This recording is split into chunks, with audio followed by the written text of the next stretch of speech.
You surprised about the Girardi firing? I'm surprised that it was the Yankees' decision. That's really surprising to me. I always thought there was a possibility that Joe would walk away and just take a little bit of a deep breath for a couple of years and then rejoin the fray. But the fact that the Yankees, they sent out a release saying that they're going to move in another direction, so they want to make it very clear that they're the ones who made the decision, that's surprising. So why did they do that, do you think?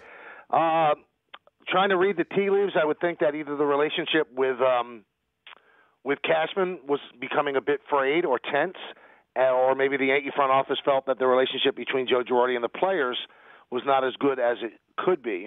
Joe Torre had the respect and love of his players. Girardi has the immense respect of his players.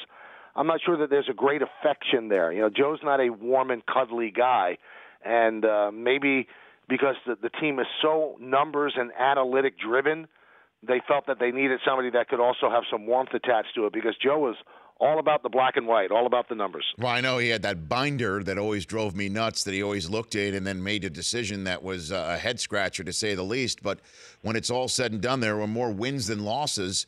And, it's interesting you mentioned Torre, Michael, because the 95 Yankees, who this team might resemble most as opposed to the 96 Yankees that won it all, had Buck Showalter as their manager, and they turned the page from him, and they got Joe Torre, and then all of a sudden a dynasty broke out. Do you see something similar potentially in this whole scenario, Michael? Well, we'll have to see exactly who they bring in, but certainly the talent base is there. That's why, if Joe walked away, I would have been surprised on that end that somebody would walk away from the potential to round out the resume and go to the Hall of Fame. He might have 2 more championships here, because this team that you saw, it's probably the worst team the Yankees are going to have for the next 5 years. That's how much talent is in the pipeline.